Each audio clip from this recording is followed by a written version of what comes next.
Hi, everybody. Welcome to the Museum of Glass.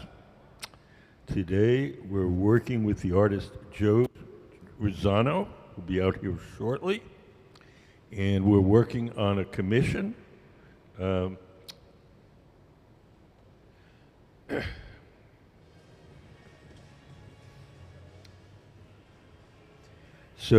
could we put up the uh, the installation shot?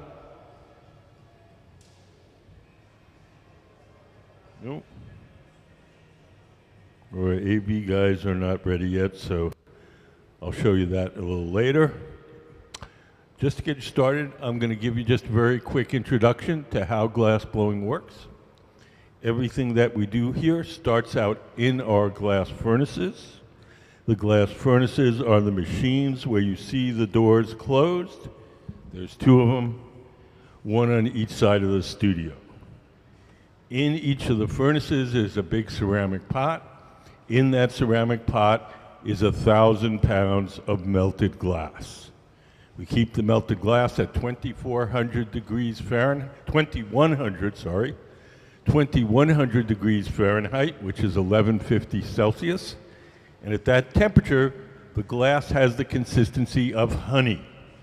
So if you can imagine a giant crock pot full of honey, that's what our furnace is like. We want to get the glass out to make stuff. We take one of those steel pipes, those are called blowpipes, and we dip them in the melted glass like you're dipping into a big jar of honey. We dip it in, twirl it around, a little bit of glass sticks to the end of the pipe. The pipe is hollow, so when you blow, the ball of glass blows up like a balloon. If you want to make something larger, we dip it in, blow a bubble, let it harden, and then we dip it in a second time or a third time, and we just keep building up the glass in layers. You can see Sarah now on the right. She's dipping her bubble into the big tank of molten glass, and when she comes out, she'll have a fresh hot layer of hot molten glass. The glass that she's working with is clear glass. It has no color. The orange color that you're seeing is the glow from the heat, not the color of the glass. So as we go further on into this process, the glass will be cooler and that orange glow will disappear. Could you turn out the light there on your phone? Thank you.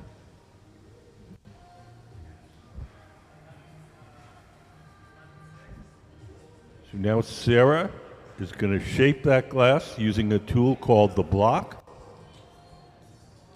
The tool is made out of wood. It's stored in a bucket of water. As long as the wood is wet, the tool doesn't burn and it doesn't leave any marks as we shape the glass.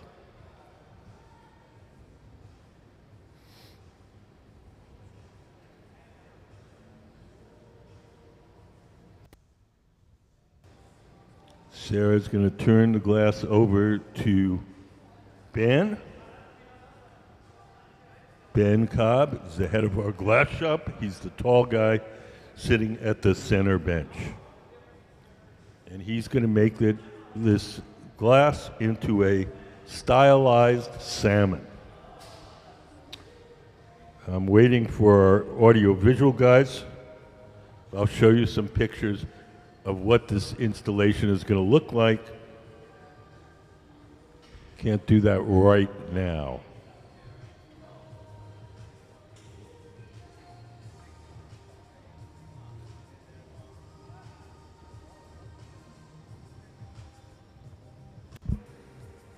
Anybody have any questions so far? How much does what weigh? Ooh, I'd say, I don't know, maybe 12 pounds or something. Maybe, yeah.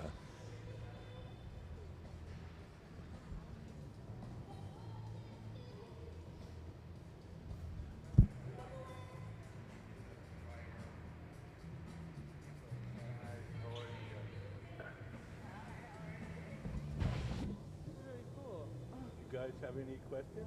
Whoa, cool. Nice. Yes. When it starts, how hot does it really get? How do you start it to get hot? How do we start it to get hot? Well, keep that oven on all the time. Don't really start it. It's always on. And so how do you get the melted glass? Is it like sand or something? We get the glass in a form called batch, and batch is kind of like a cake mix. It's got all the ingredients, but it's not glass yet. It's just all the raw ingredients. And we throw it in the furnace, cook it overnight. All the ingredients melt together and make glass. When what happens if they make it into a chicken? Can they make it into a chicken? What happens if they make it into a chicken? Yeah. And then you have a chicken. We've made chickens before. Who's the one that's designing the piece that you guys are creating now? Like, That's Mr. Rossano, the man in the plaid shirt at the center. Joe. Yes, he's the one that designed it. He's rented our shop today. We're working with our resident team of glassblowers to make these salmon for his installation.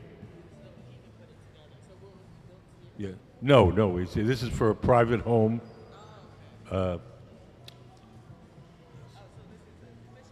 Yes, there's a commission. Yes.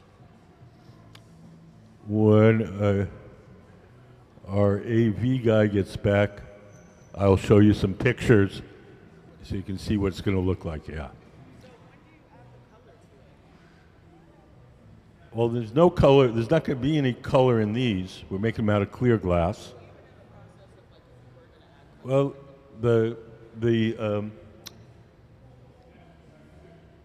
it depends. I mean, we can add it at the beginning. We can add it at the end. The color in glass comes mostly from metals dissolved in the glass when you first cook it up. It's kind of like making a chocolate cake. You get all the ingredients, you bake them. The cobalt makes glass blue, chromium makes glass green, a little bit of gold makes glass a beautiful ruby red. Yes? If you're making the salmon, how long would the process take? Oh, I think they're about 20 minutes or so each one. Yeah. How long is the show? How long is what? The show? Show? Well, we work till 5. It's not really a show. We just work till 5 and then we quit. 10 to 1 and 2 to 5. What? Yeah, these guys are used to it. This is their job. They do it every day. So, but yeah, it can be unnerving for a new artist that's not used to it. Yeah. Why do we have this here? Why do we have these blankets here? Oh, well, because we put glass down on these tables, and we don't want to get to scratch or get hurt. And a nice soft blanket keeps it from getting scratched. When it's cold, not when it's hot. After we're done, if we have a So we can see it? yeah. When it's like when the glass. It's like honey. When the glass is hot, it's like it has the consistency of honey.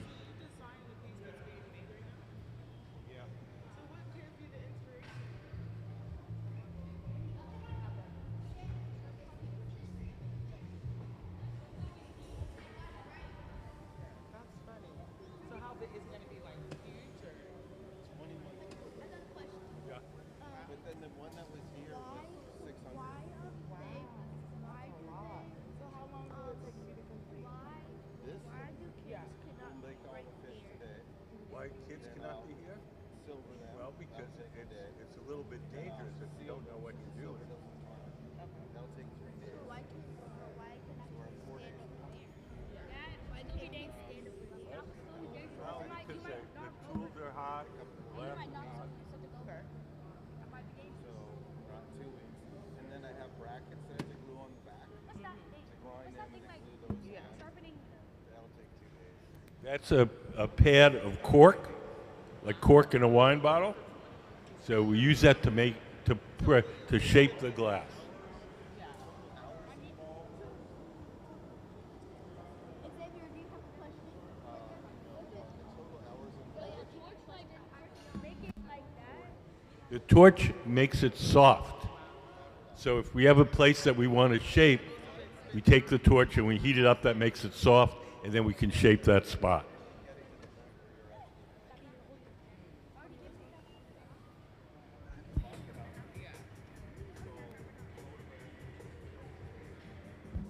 Can we put up the installation shot up on the big screen?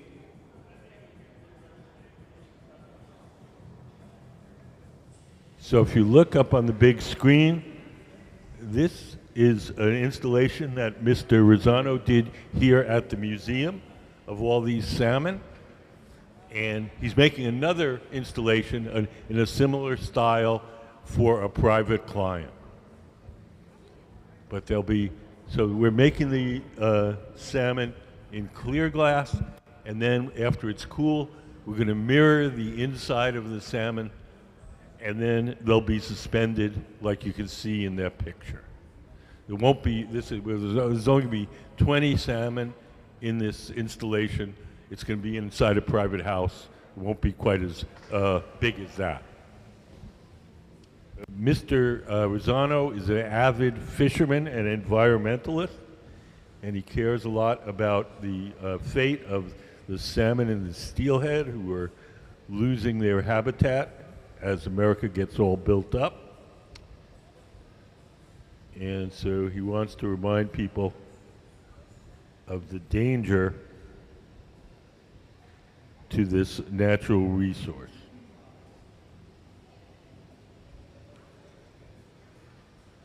So we're getting, this salmon is almost finished. We're going to break it away from the metal pipe, and then we'll put it in that black oven over there called the annealer, where it'll be cooled very slowly overnight.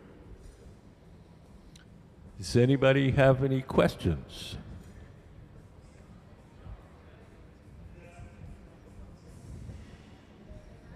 So we've got a little assembly line going here. Sarah Gilbert, one of our resin team of glassblowers, she's making the bubble for the salmon. She's collecting the glass, and she'll hand that over to Ben at the center. He'll shape the salmon, and then Sarah will start the next one. So it's a little assembly line. Do you guys have any questions?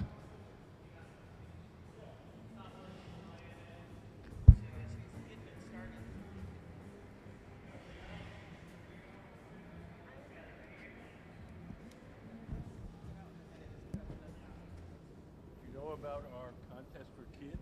No. Any kid 12 or younger, most of these guys, Yeah. they can do a drawing once a month. We pick one of the drawings and we make whatever the kid drew out of glass. Oh, cute. I love that. How do you enter?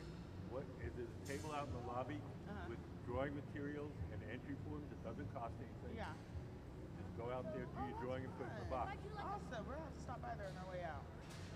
Today we're doing a Learning Friday day, so I'm trying to hit all the museums before they close. It's Friday. But I wanted to see this. I was very If you don't have curious. time, Oh yeah, we'll definitely be coming back. no. Hear me out. If you don't have time to do the drawings today, grab one entry form for each kid, and then you can do the drawings at home and either drop them off or mail them in. Oh, okay, that's even better. That works out better too. If I drew I'll a grab plane, it for sure. Thank you for letting me know. I didn't know that. if I drew a plane, Yes. you would say it again. If I drew a plane, you would make it into glass. If we win the contest, That would be. If we win All right, come on. Let's head to the next museum. Thank you so much. This was awesome. very welcome. That was really cool. That was very informative. I didn't know. Say bye, Tom. Thank you. Bye. Thank You guys take care.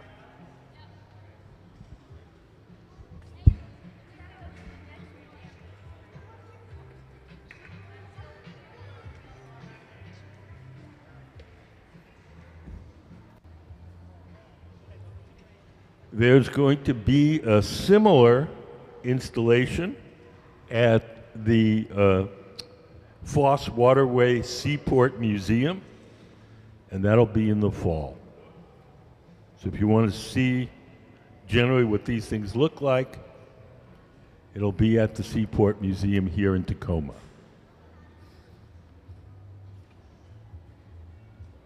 You guys have any questions? In the gift shop, we saw like this vase that was white, predominantly, and then on top of it there was like a black pattern that was on top of that. So how do they do that? I mean, is that two I have to separate? know what the pattern was to tell you. Oh, it was just like You have a picture with your phone? No, I didn't take a picture of it, but it looked like lace pattern, kind of like Well, it was.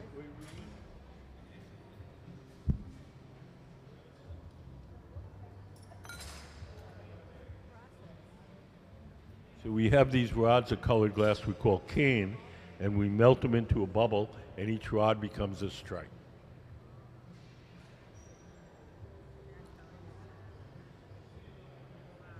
So you gotta have at least a couple of people doing that vase like object.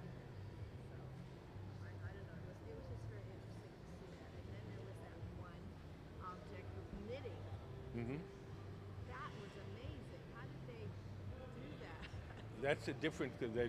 That's what's called flame working, and they work on a table-mounted torch, and they start out with bars of glass like this, and they heat it over the torch and make all those little weaving. That looks amazing. Cool. It was impressive. Good.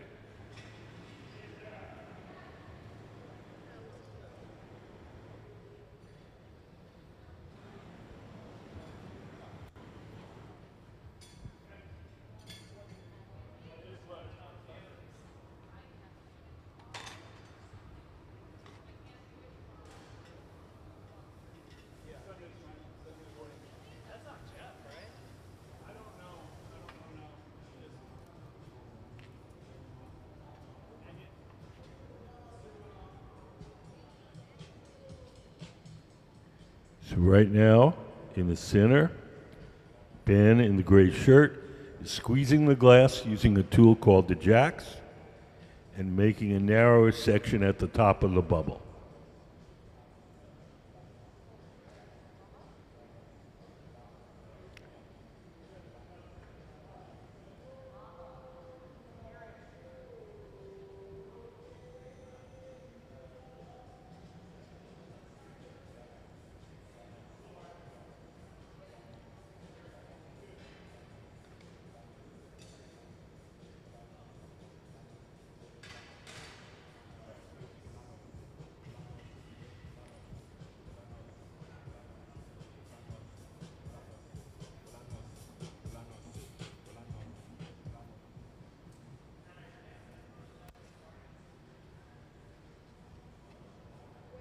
Where does it start? It starts from the middle. Yeah, so can we put up the furnace diagram?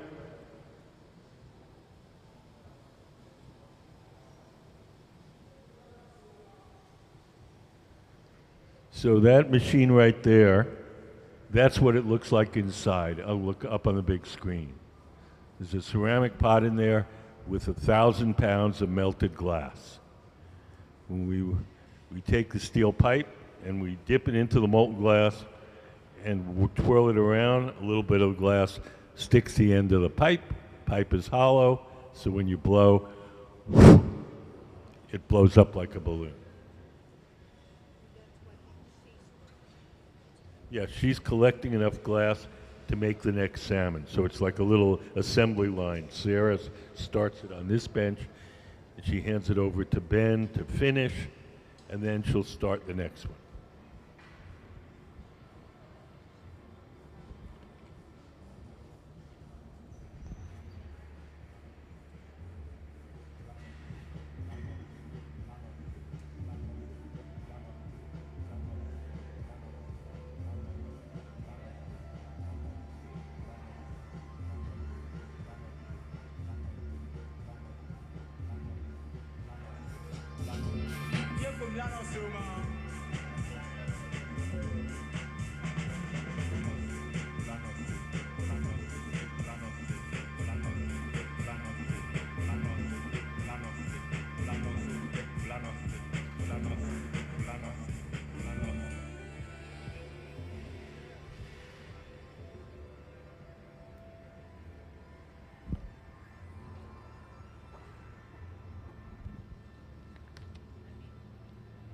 Tomorrow, we're going to have a lecture here in the hot shop by Dr. Douglas Sackman, University of Puget Sound.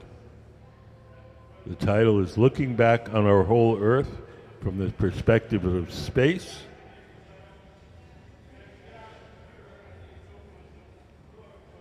Well, obviously, most of you won't be here, but we do stream everything from the shop to our website.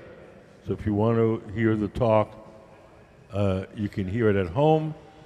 Go to museumofglass.org and click on the hot shop, and in the bottom of that screen, you'll see our live stream.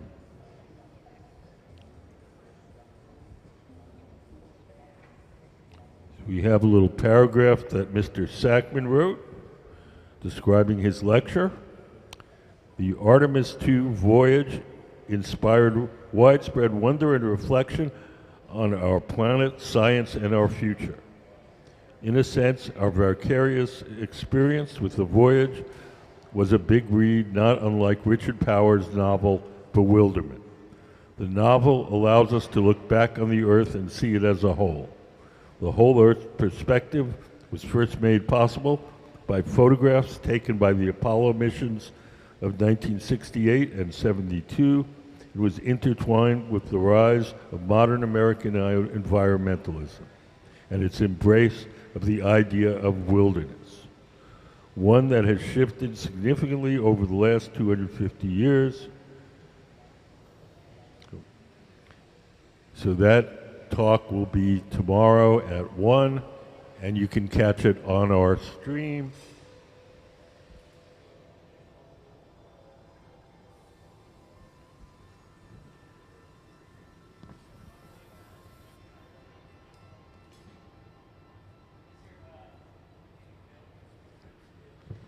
So we're almost finished with this salmon. Everything that we make here has to be cooled slowly or it'll break.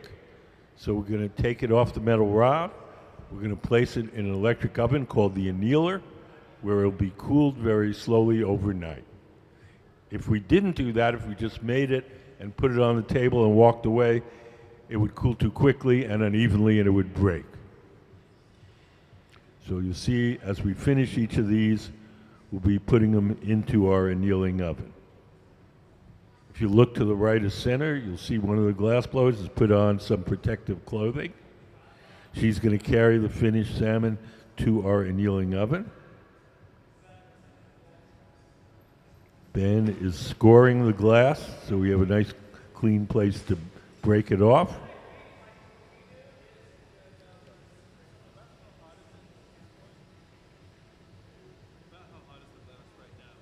It's about 1,000 degrees. Yes. As soon as we pull it out from the furnace, it immediately starts dropping. At 1,000 degrees, the glass is hard and will no longer change shape. So now she's picking that up. It's hard. And she'll put it, in one of the annealing ovens, I guess, in the back. And that'll cool slowly overnight.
The people who have taught me about the natural world said, you really should have seen it yesterday. You should have been here 30 or 40 years ago.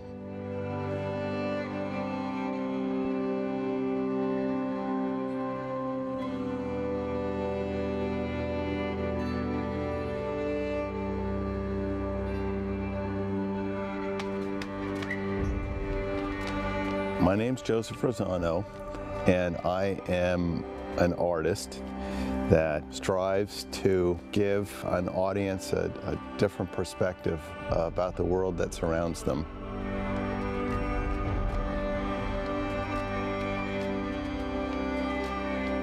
So this piece that I'm working on with a number of people, and this number of people is growing, it's a performance piece designed to bring a community in to talking to the world about why salmon and steelhead are important, why they are in many ways like the passenger pigeon, a seemingly endless resource, and they're in jeopardy throughout the range of salmon and steelhead.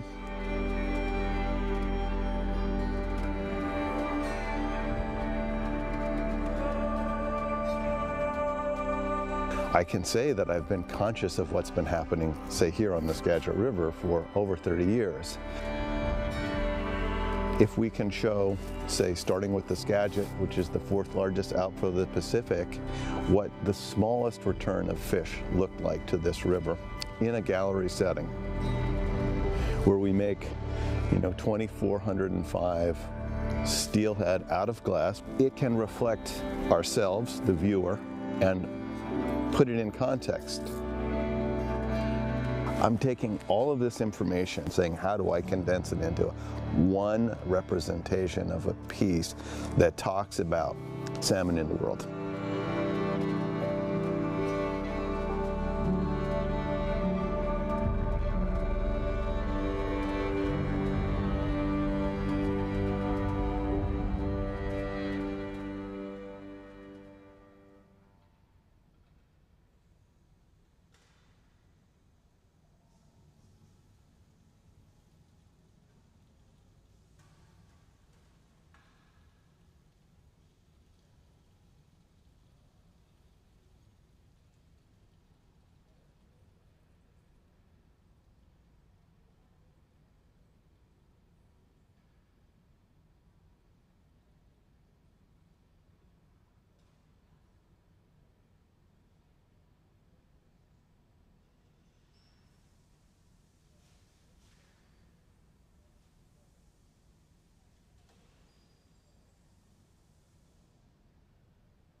So we heat the glass up in the glory hole, the round oven, that makes it soft. You can see they're turning the pipe. Each time they stop, you can see the glass start to sag down. That gives you an idea how soft it is. So they're squeezing it with those big rectangular cork pads. Cork is a material which allows us to press on the glass without leaving any marks. So giving that bubble a kind of flattened profile, so it's more like a salmon.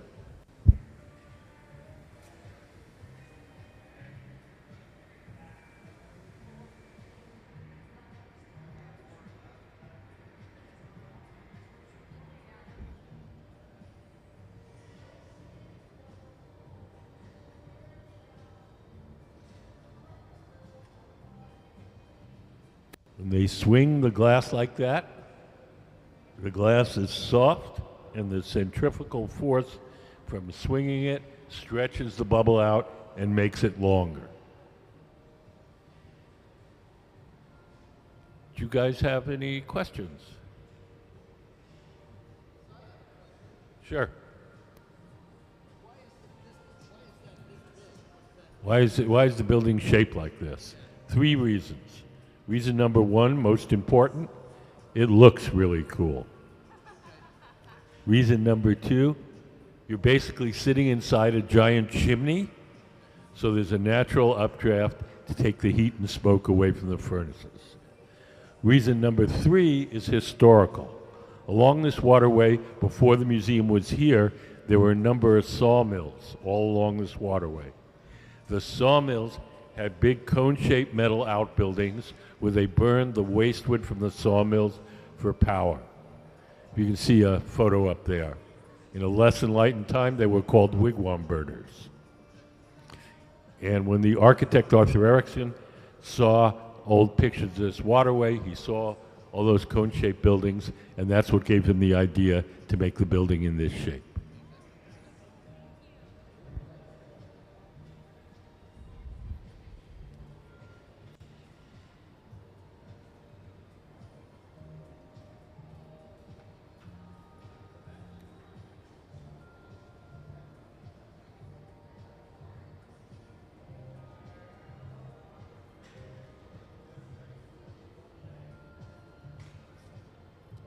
You have an AV person like behind the scenes, like ready to put up visuals. It's like a football game. There, he's got a bunch of computers, and you can see all the views of all the different cameras. Zoom in and out. There's like a camera there. There's a camera up there. Yeah.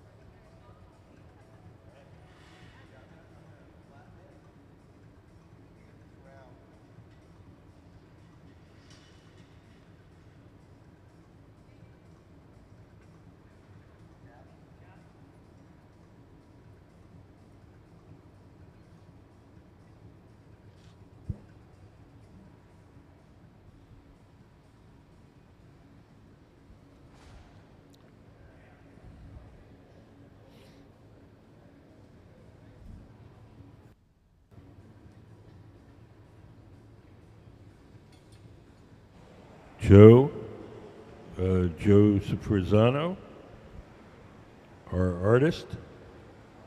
He's the man in the plaid shirt sitting at the workbench. He's been blowing glass for 40 years.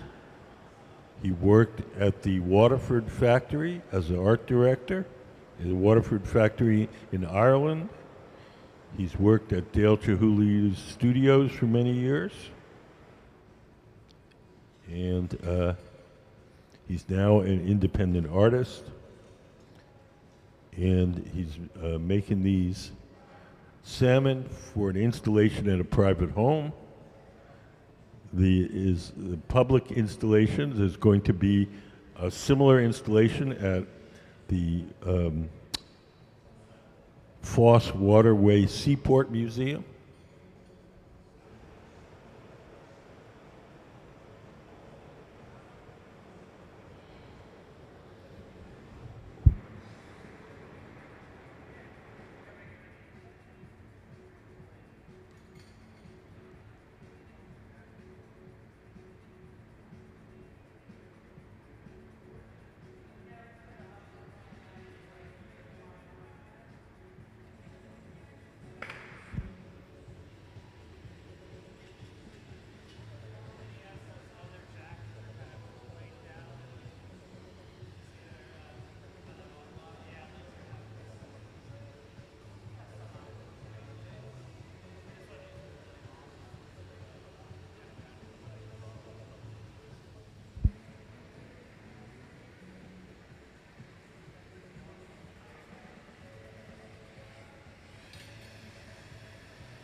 The round ovens, the glory holes run at 2,300 degrees Fahrenheit. The glass furnaces where we keep the tanks of molten glass, those run at 2,100.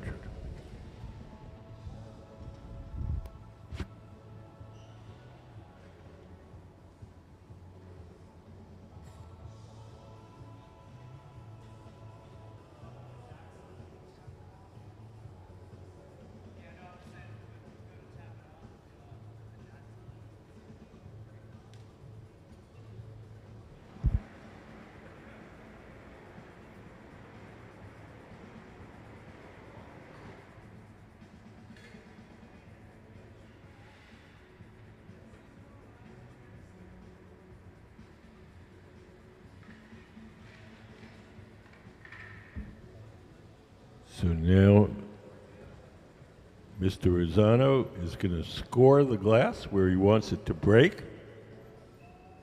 Got little files on the end of that tool. We'll make a score mark on the glass. We'll take it over to that pad, that ceramic fiber pad. Give the pipe a tap. Off it comes. We'll take a torch and melt the little edges where we broke it off so it's not sharp.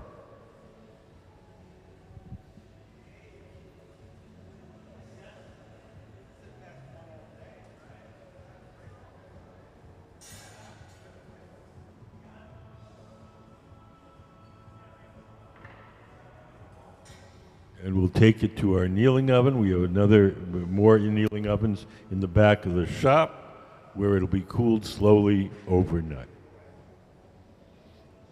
No rest for the wicked. Sarah has started the bubble for the next one while Mr. Rossano was finishing the last one. And now she has a fresh bubble to make the next.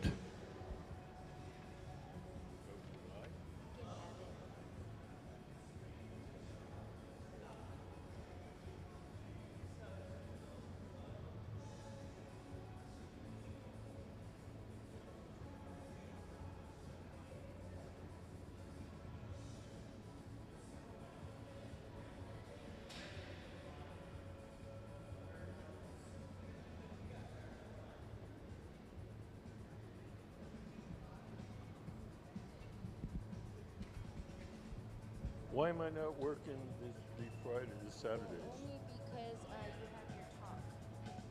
Oh, Yeah. Yeah. Keep it so we can have it at home. If you would like.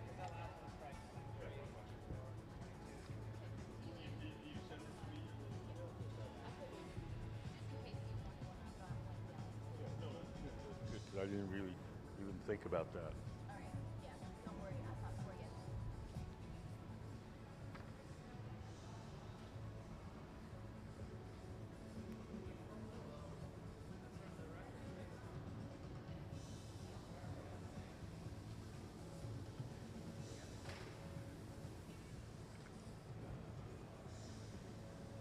We're going to pinch the bubble a little to give us something to hang on to. Then we're going to grab it and stretch the bubble a little.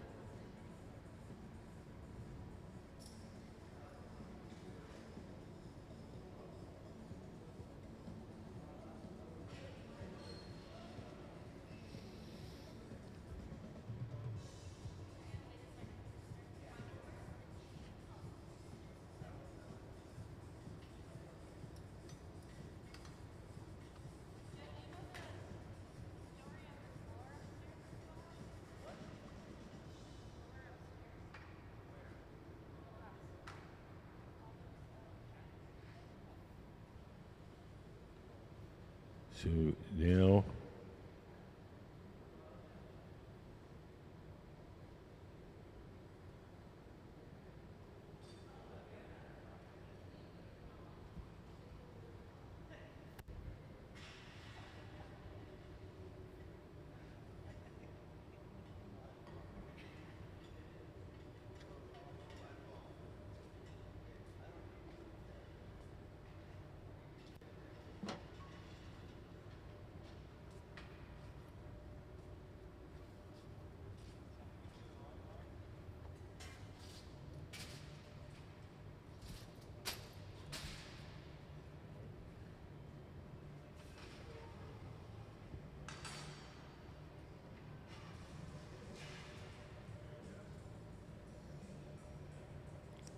Mr. Rossano is shaping that bubble using a pad of wet newspaper, just everyday ordinary newspaper, folded up a bunch of times and soaked in water.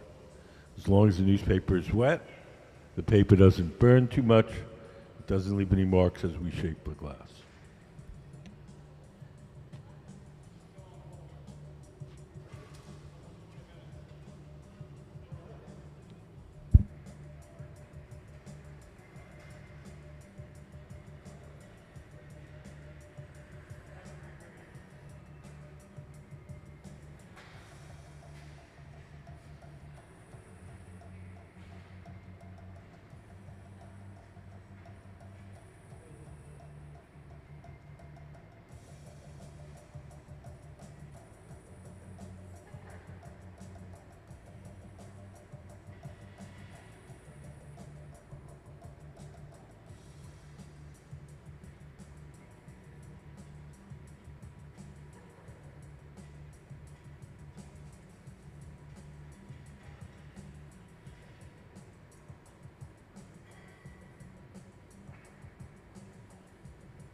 When we swing the glass like that, we're trying to make the bubble longer. The glass is soft, and when we spin it, the centrifugal force stretches the bubble out and makes it long.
Mr. Rossano is squeezing the glass and making a sharp crease in it.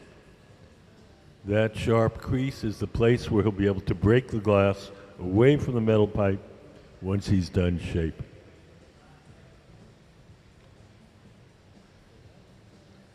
The tool is called the jacks, and making that crease is called jacking it down.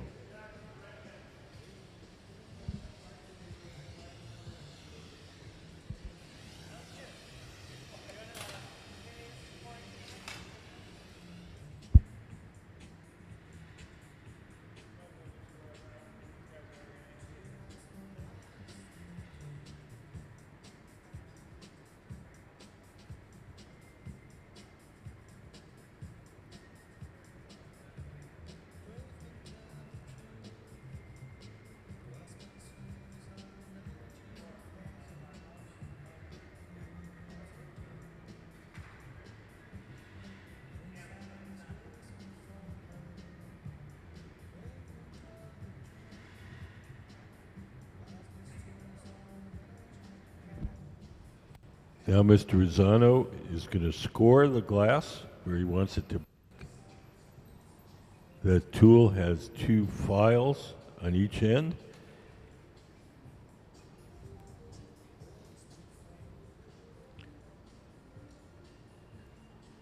A little tap, off it comes. Take the torch. We'll melt the edges where we broke it off so they're not sharp. And we're going to take it to our annealing oven where it'll be cooled very slowly overnight.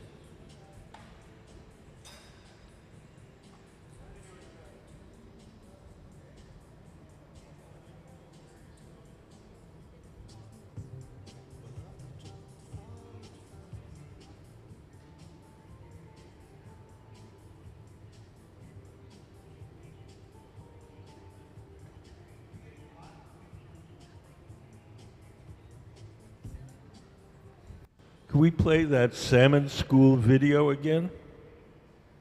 You have a little short video. The people who have taught me about the natural world said, you really should have seen it yesterday. You should have been here 30 or 40 years ago.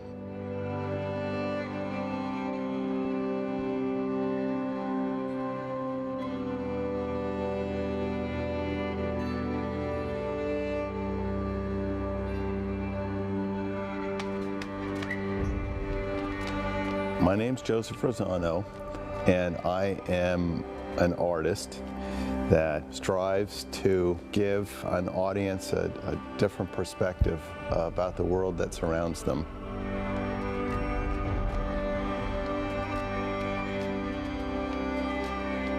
So this piece that I'm working on with a number of people, and this number of people is growing, it's a performance piece designed to bring a community in to talking to the world about why salmon and steelhead are important, why they are in many ways like the passenger pigeon, a seemingly endless resource, and they're in jeopardy throughout the range of salmon and steelhead.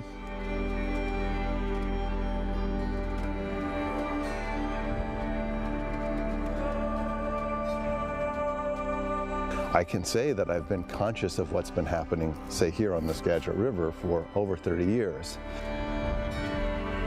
If we can show, say, starting with the Skagit, which is the 4th largest outflow of the Pacific, what the smallest return of fish looked like to this river in a gallery setting, where we make, 2,405 steelhead out of glass, it can reflect ourselves, the viewer, and put it in context.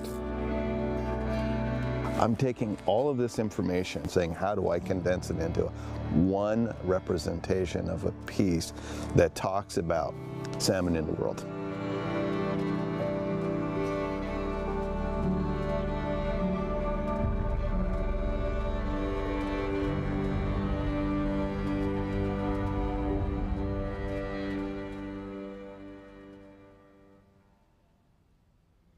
That was a video made for his exhibition at the Bellevue Art Museum. And we're making a similar installation on a smaller scale for a private client. So this is going to go into someone's house, but it'll be the mirrored salmon suspended from the ceiling, just like you saw in that video.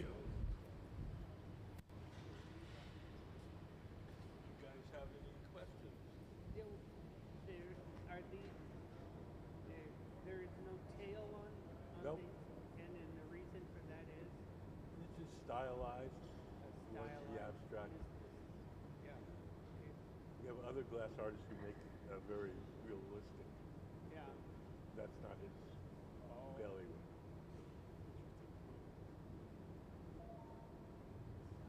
Yeah. That's pretty cool. Yeah. First time in here ever.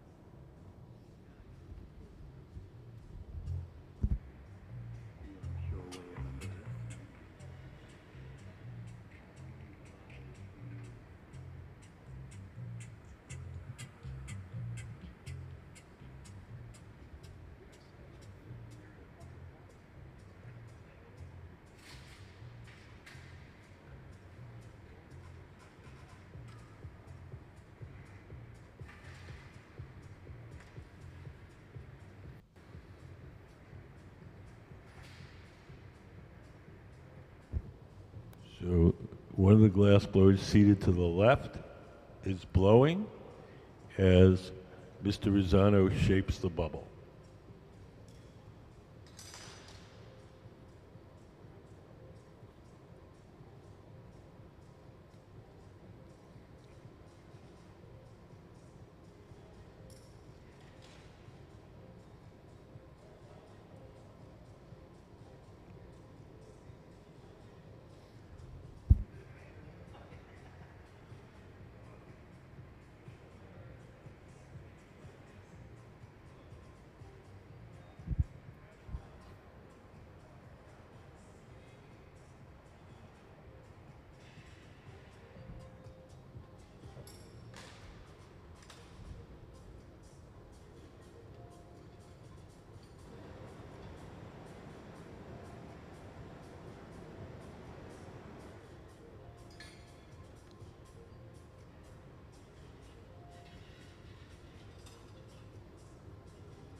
Now Mr. Rossano is squeezing the glass with a tool called the jacks and making a narrow part at the very top of the bubble.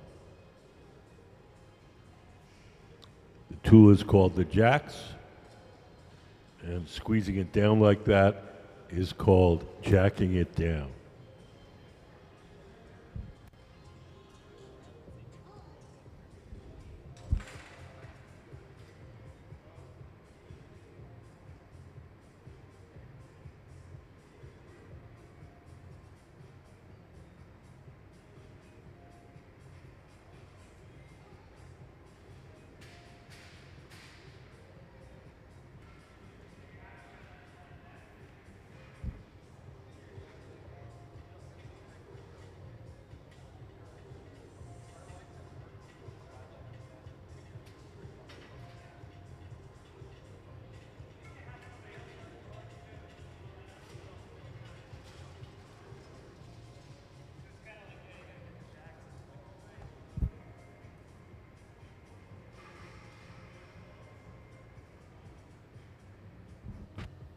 Now we're giving that bubble a squeeze. Those two black pads in Mr. Rossano's hands are made out of cork, like cork in a wine bottle.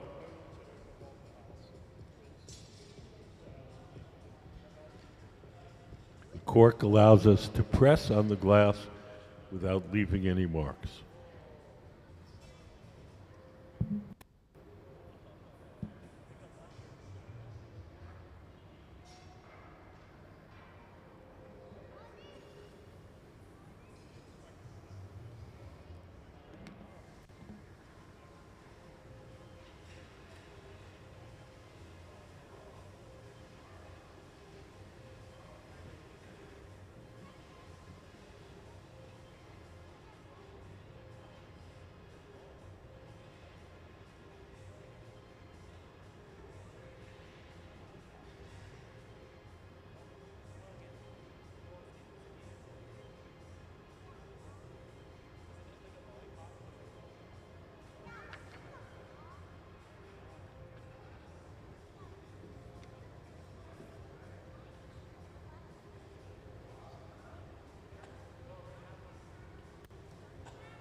wasn't made to be functional by the architect.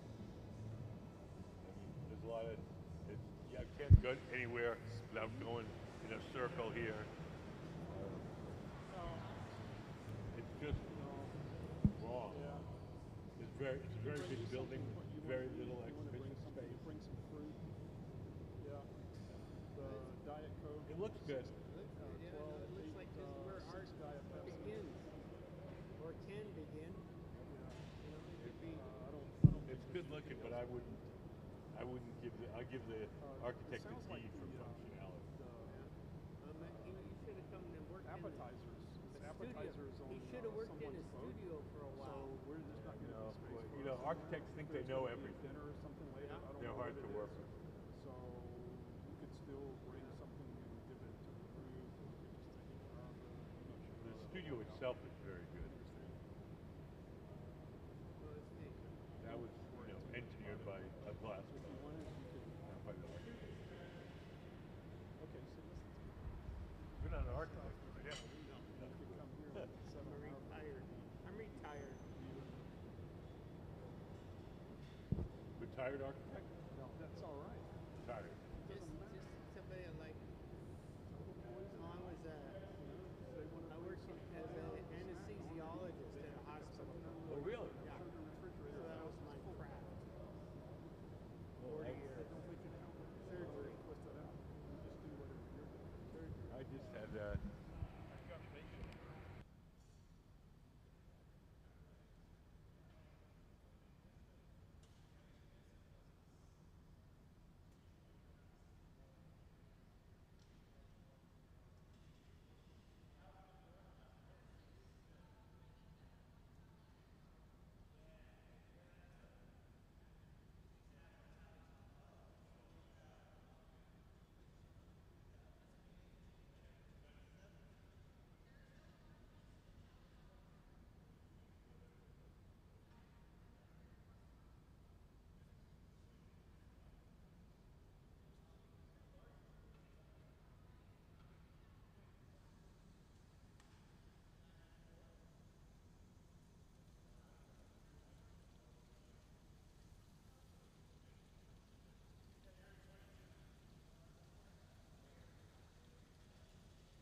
I'll practice. It's like you're in Hawaii, but you're actually in Idaho. Super moon ski.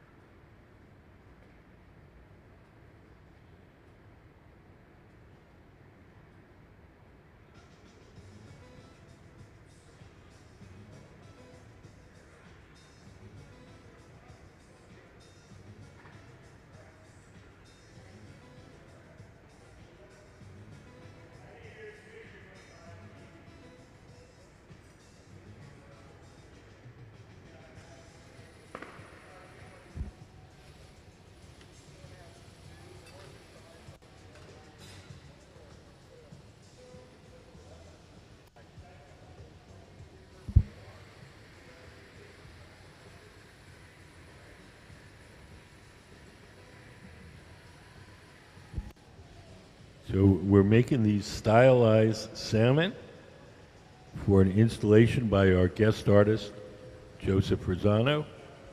Joe is the man sitting on the steel table. Can we put up the installation shot?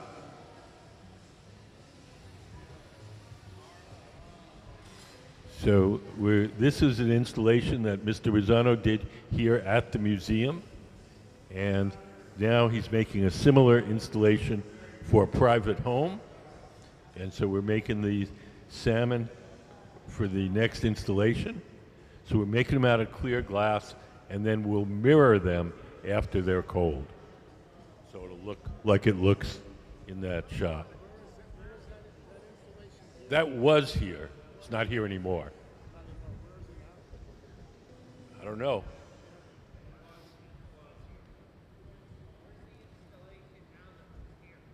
I don't know.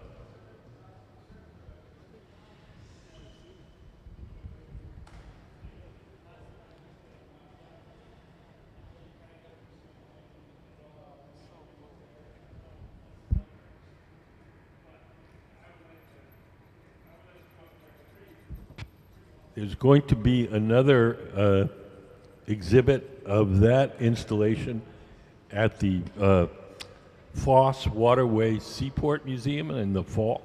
So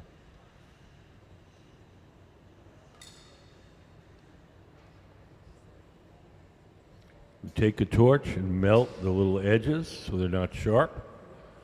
When you break glass, it has a sharp edge, as you know.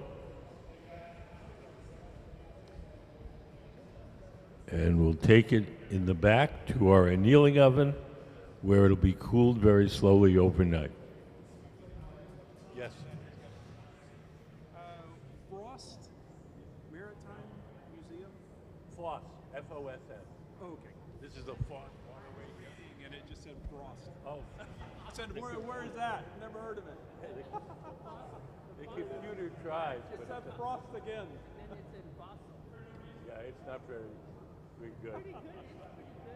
It's pretty good, but I just thought you had it memorized it already. gets a lot of things wrong. Okay, we're going to move it. Okay, see you guys. Thank you very much. Take care.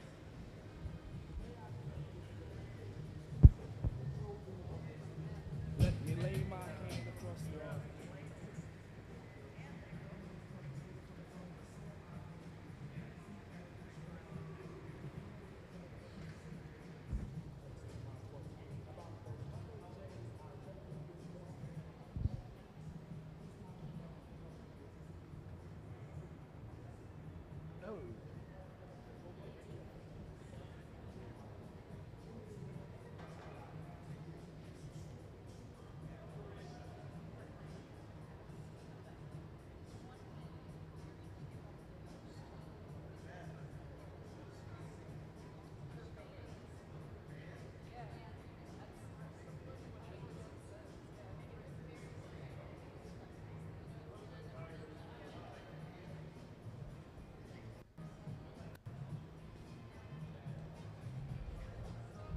Now it's time to let this rhyme start with subject here in the neck. Plantation of phases for working songs.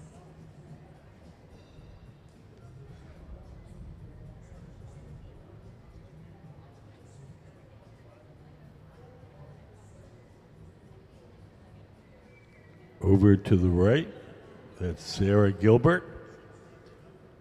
She dipped her bubble into our big tank of molten glass. Now she's taken her pipe over to the pipe cooler. When these steel pipes get hot, we take them over to that trough. We just spray water on the metal pipe. That cools it down and makes it easier to hold.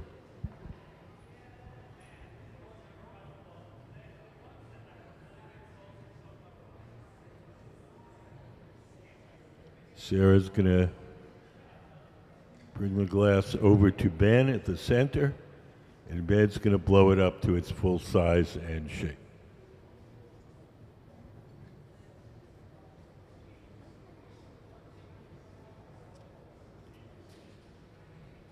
Ben is shaping the glass using a tool called the block.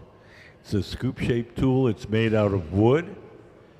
We store it in a bucket of water. As long as the wood is wet, the tool doesn't burn, and it doesn't leave any marks as we shape the glass.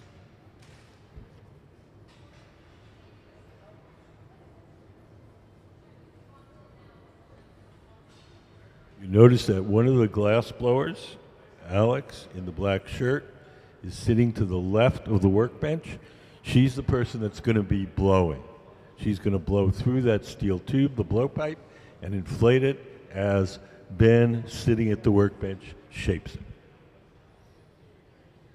This arrangement where one person blows while the other one shapes it is very typical of the Venetian style of glass blowing. Starting in 1979, a number of Venetian masters came here to the Northwest and began teaching the young Americans, and since that time, we work pretty much in the Venetian style.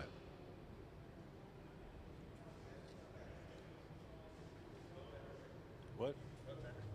We pretty much work it down by that. Better. Yeah, it's getting that way. That's what I hear anyway. That's what I've been told too.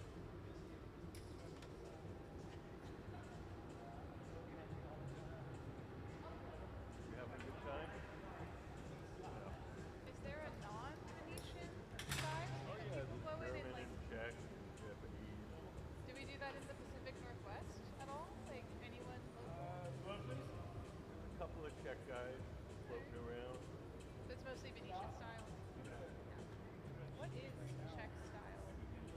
It's kind of like we blow glass sitting down. Yeah. Czechs blow glass standing up. Okay. We wear glasses. Yeah. Czech guys have this little thing in their, they hold it in their mouth and it holds a little sheet of glass in front of their eyes. It's really weird. And it's on a chain like glasses. Oh. You know, they put it in their mouth.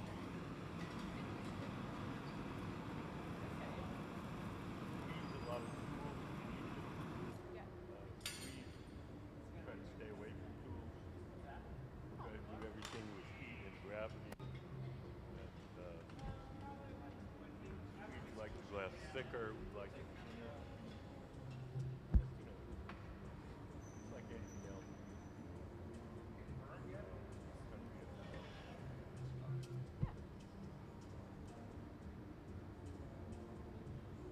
All right. Yep.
We point the glass down at an angle like that.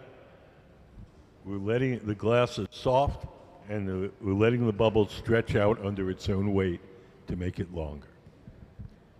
Do you guys have any questions? Nope, it's all this kind of just plain stylized form. What?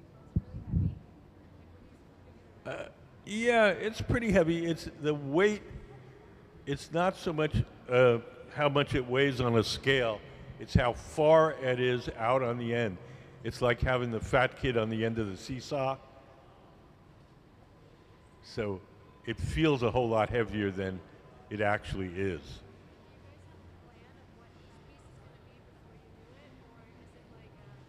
It depends on, well, for this we know what we're making. Can we put up the installation shot?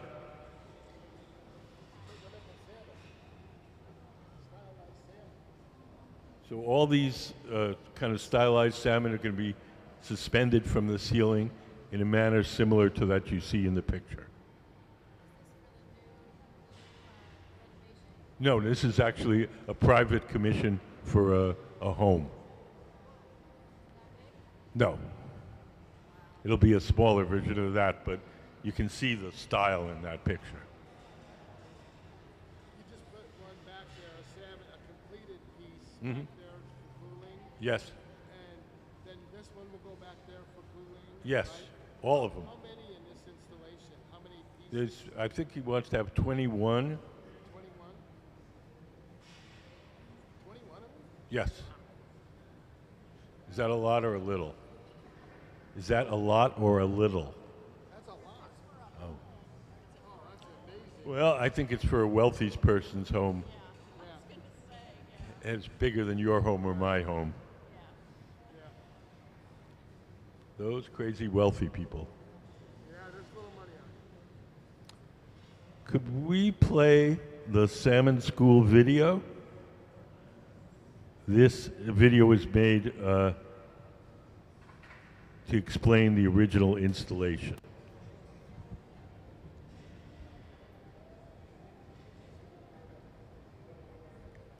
Can we play the Salmon School video, unless you're having trouble with the switcher?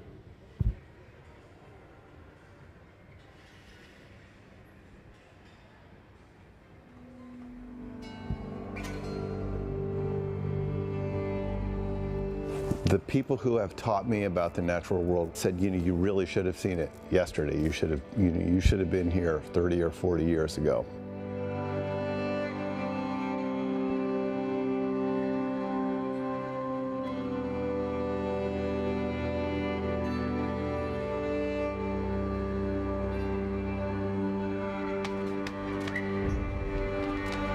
My name's Joseph Rossano, and I am an artist that strives to give an audience a different perspective about the world that surrounds them.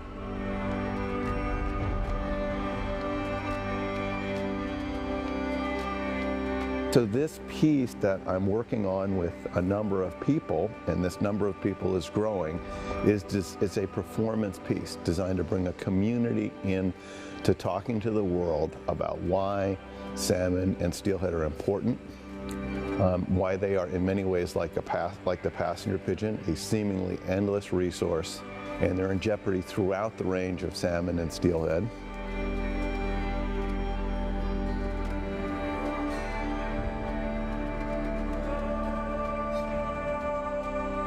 I can say that I've been conscious of what's been happening, say, here on the Skagit River for over 30 years.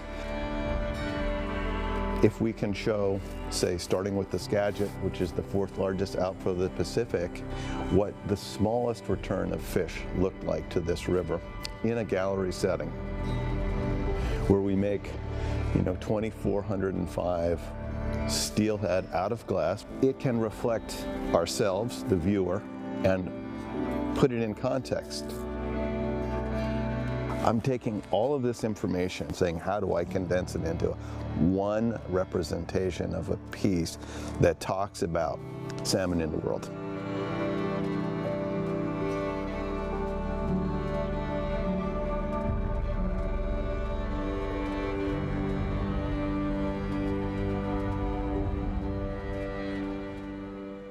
Joseph Rossano.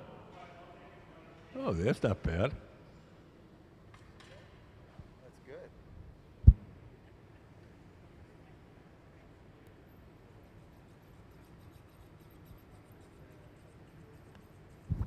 Does anybody have any questions?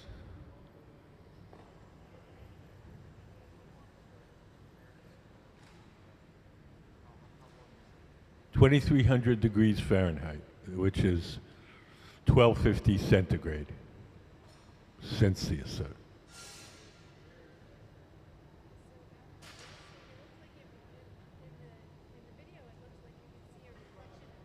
Yes, all these things are going to get mirrored. So we're making them out of clear glass, and then we're going to mirror the insides after they're cold. You coat them with a solution of silver nitrate. It's a little bit more complicated than that, but that's basically it is. You slosh around some silver nitrate in there, and the silver sticks to the surface and coats it. That's how all mirrors are made. All the mirrors in your house, it's all silver nitrate.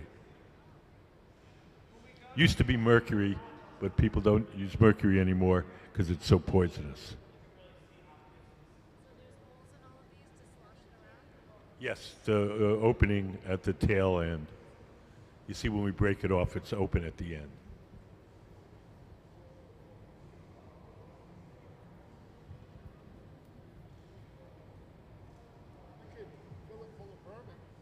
There you go.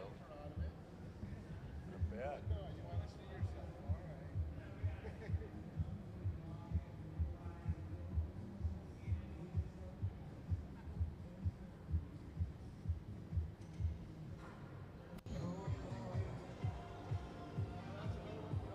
Yes. So we have like a little kind of assembly line going. Sarah starts them over on that bench, and then she hands them to Ben, and this bench, Ben blows them out to the full size and shape, and while he's doing that, Sarah's starting the next one. Yes. Well, we were shooting for 21. I think we're going to get more. Usually the goal is as many as possible. Single day, 21? Yep. Wow. Made 14 this morning. No, there are a variety of sizes. These are the ones we're making right this moment are bigger ones.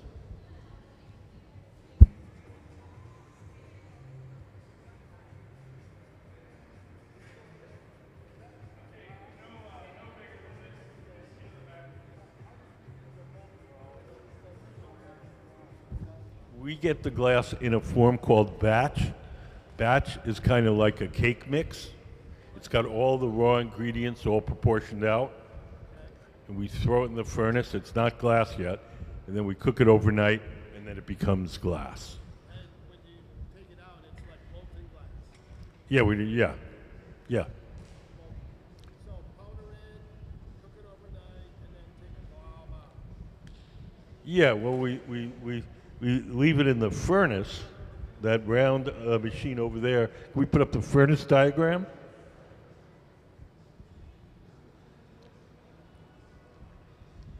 So that's that machine right over there. So it's in the bottom half, there's a ceramic pot, and then in that pot is 1,000 pounds of melted glass. Yeah. We take these steel pipes. The melted glass has the consistency of honey. It's like honey. And so we take these pipes and we dip them in, twirl them around. A little bit of glass sticks the end of the pipe. Pipe is hollow, so when you blow, blows up like a balloon. When we want to make large things, we blow a bubble, let it harden, and we dip it in a second time or a third time. And we just keep building it up in layers.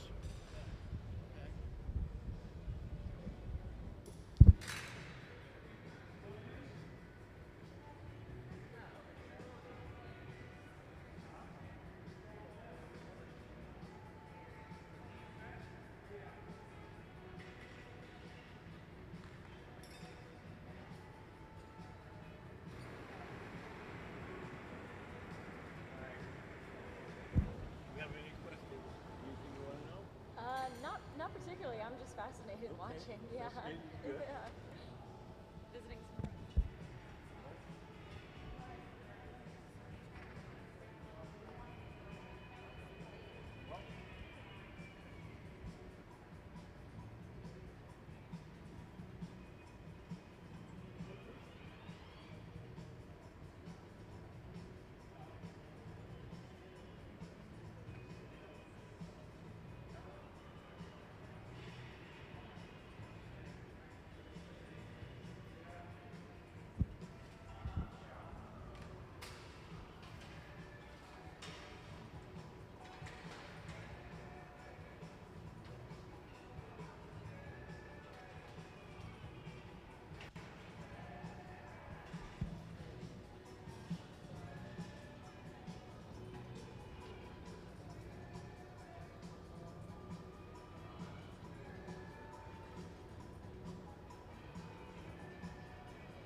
If you notice, you'll see when Ben is shaping the glass, his assistant is holding a wooden paddle in front of his arm to shield him from the heat. The heat that comes off the glass is radiant heat, like an outdoor heater. It heats the first thing it strikes. So if we put the paddle between the arm and the glass, the paddle gets hot and the arm doesn't.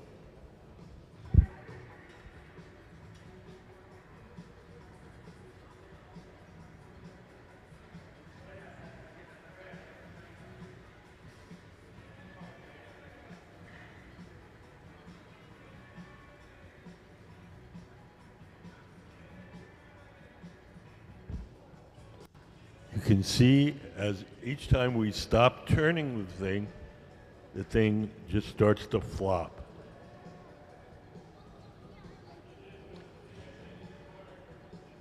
That's why we're always turning it to keep it on center. So the glass is actually softer than it looks.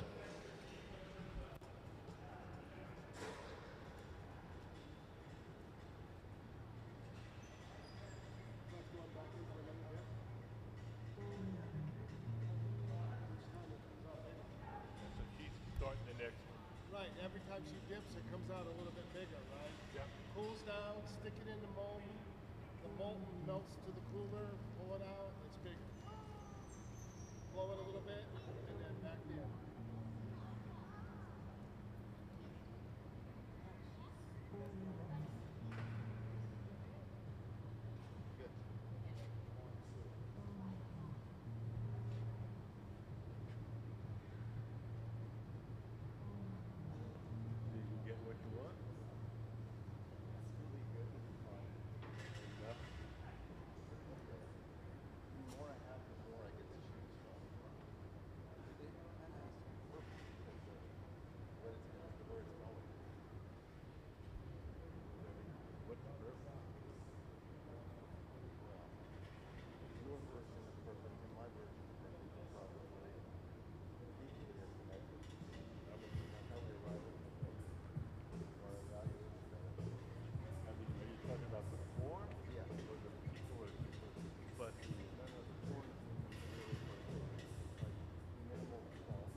So Ben is scoring the neck of that bubble.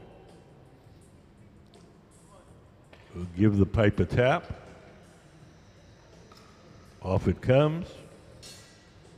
We'll take a torch and melt the edges where we broke it off so they're not sharp. And then we'll take it to our annealing oven where it'll be cooled very slowly overnight.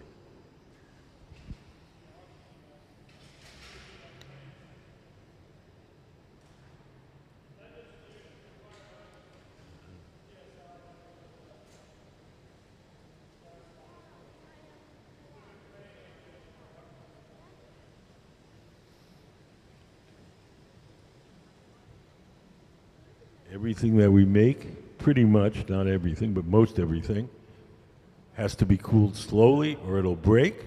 So slow cooling process is called annealing.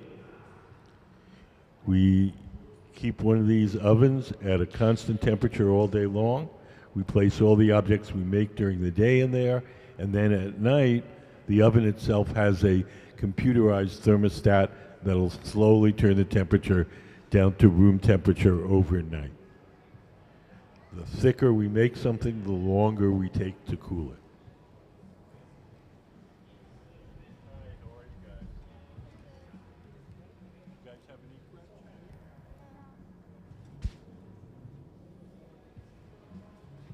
Thank you so much. Oh, you're really welcome. interesting. Cool. Good. Yeah. Glad you enjoyed it.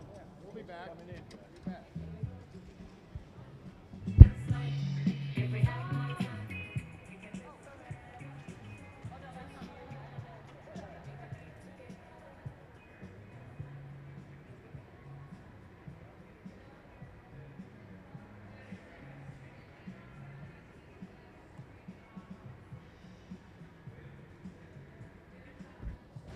Along the edge here that seems to be straightening off onto the pieces is red.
So Alex, sitting to the left of the workbench, is blowing. As Ben, sitting on the workbench, Ben in the gray shirt, does the shape. Each time we heat it up in the glory hole, it only stays soft for a little while. So we do whatever shaping we can while it's hot and soft. When it starts to cool and stiffen, we return to the glory hole and heat it up again.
We're almost done with this salmon.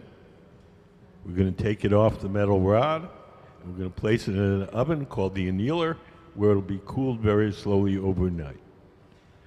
We're making all these stylized salmon out of clear glass, and then after they're cold, we're going to mirror the interior surface, and they'll be suspended from the ceiling. Could we put up the installation shot? So this is an installation that was here at the Museum of Glass.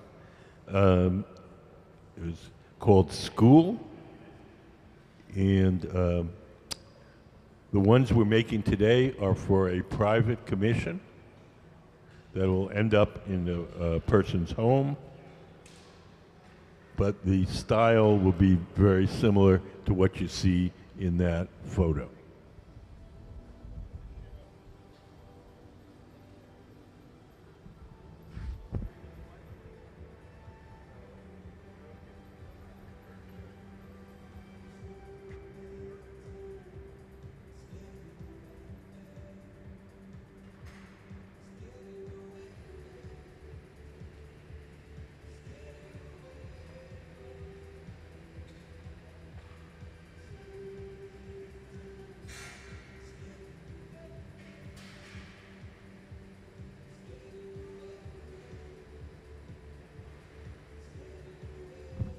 We'll melt the edges where we broke it away from the metal pipe.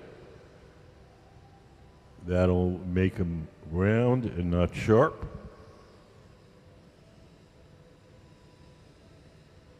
And now we'll take it to the annealer, where it'll be cooled very slowly overnight.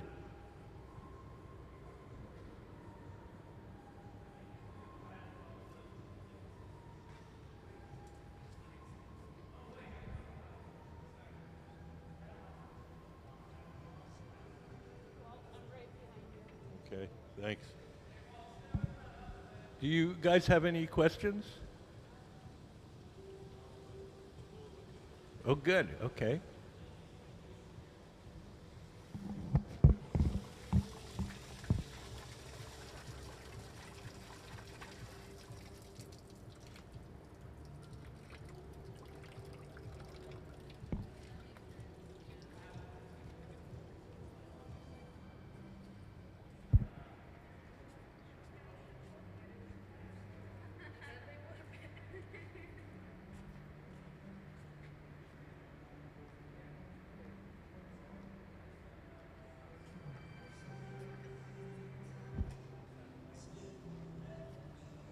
So right now in the center, we have all the glass we need to make one of the salmons. Ben Cobb, sitting at the center workbench, is shaping the glass with a tool called the block. Looks like a big scoop. It's made out of wood. It's stored in a bucket of water. As long as the wood is wet, the tool doesn't burn, and it doesn't leave any marks as we shape the glass. Even though it looks like a scoop, we don't scoop up any water in it. We use it empty. We just want the wood itself to be damp so it doesn't burn while we're shaping the glass.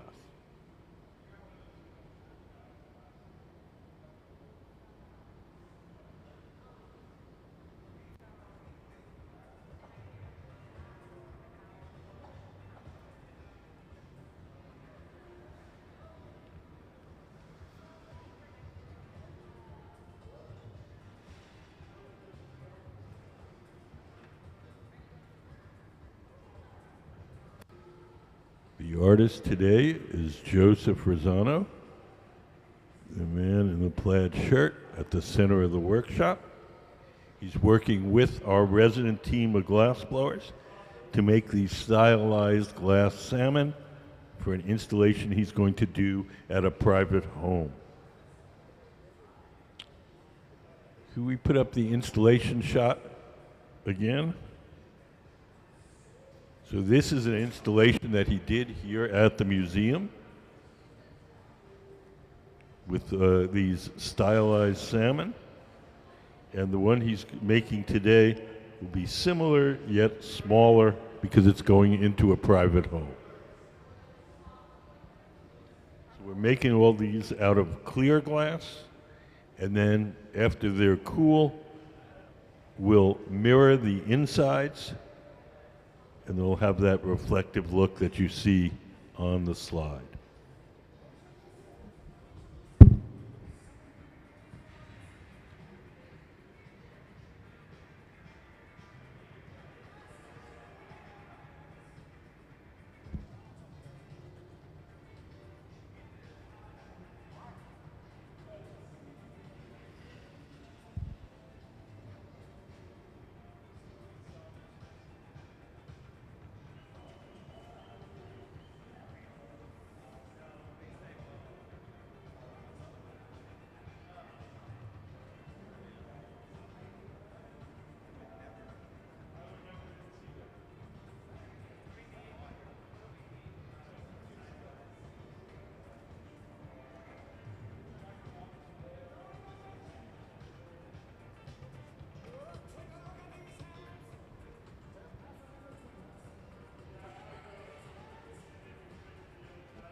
The round furnace that Ben is heating up the glass in, that's called the glory hole.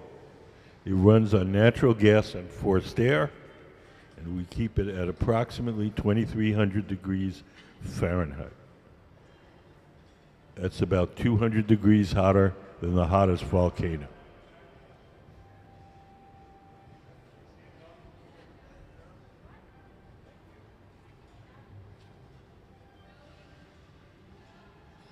Do you guys have any questions?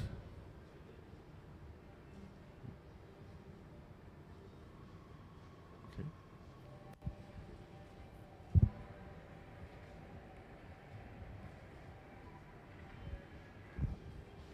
We have a little assembly line going here.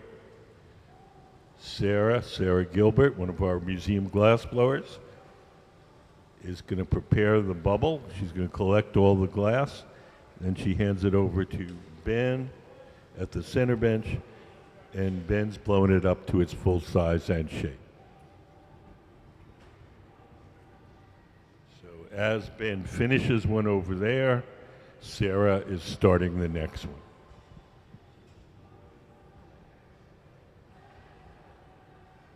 We wanted to make 21 of these today. That was our goal. We're already, I think, at 26 or 27.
I was at Pilchuck when they met. A love story.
When they swing the glass like that, they're trying to make the bubble longer. The glass is soft, and when you swing it, the centrifugal force stretches the bubble out.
We play color overlay.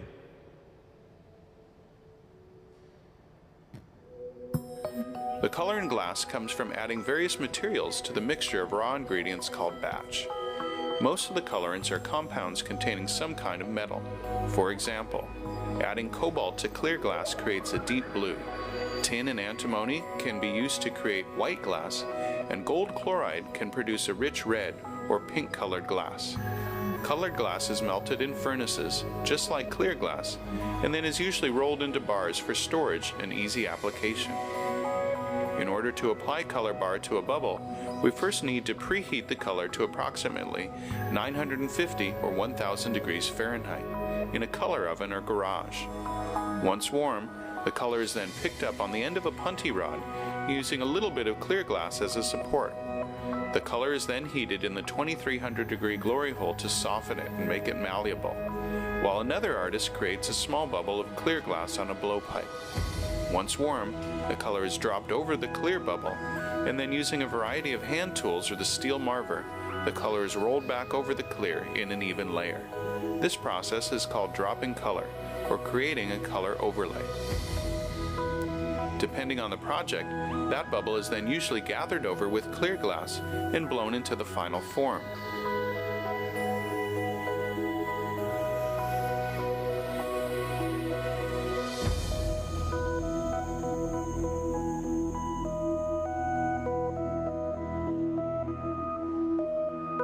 The finished product may appear to be all made from colored glass, but when viewed in cross-section, we can see that there is only a thin layer of color sandwiched between many layers of clear glass. Yeah,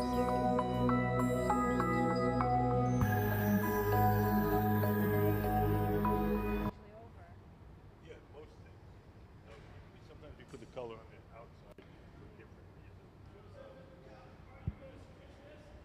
The reason we color the glass in that manner is so we can have any color we want anytime. Fill the furnace with blue glass, we can only make blue things. Coat each piece individually, we can make any color at any time. The company that makes these colors, they originally made them for the glass buttons industry in the Czech Republic, and so they had to have like 200 different colors to match the fabrics because it was for the fashion industry. That's why we have so many colors today. Wow. But now we have plastic buttons instead? What? And now we have plastic buttons instead? Yeah. But, I would rather have now plastic the art glass blower uses color, but originally it was made for the glass button. Because the big glass factories made their own colors, but the buttons came on from these companies. I've never seen anything with a glass button. I want to see something now.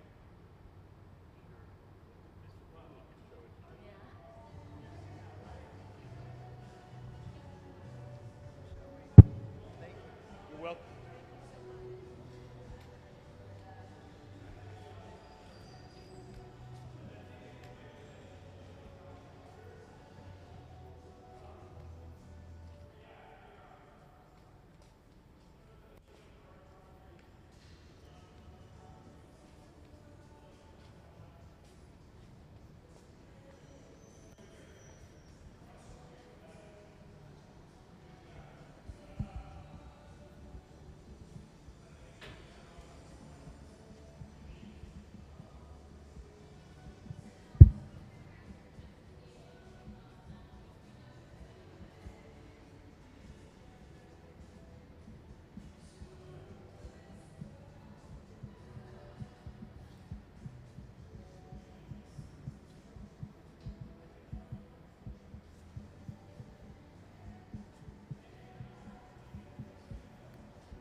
When they swing the glass like that, they're trying to make the bubble longer.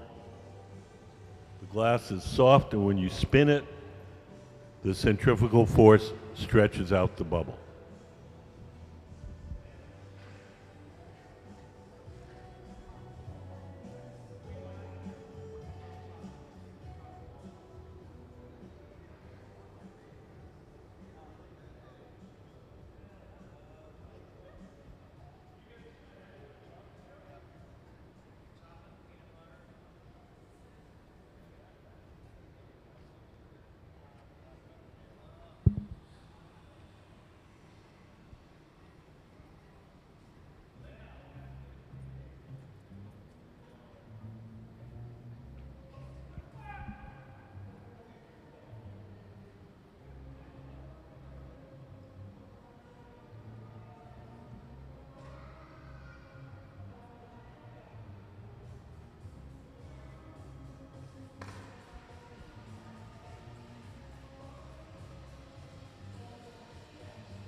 In the center, Ben is scoring the bubble where he wants it to break. Give the pipe a tap, off it'll come. We'll melt the edges where we broke it off so it's not sharp. And then we'll carry it to our annealing oven where it'll be cooled slowly overnight.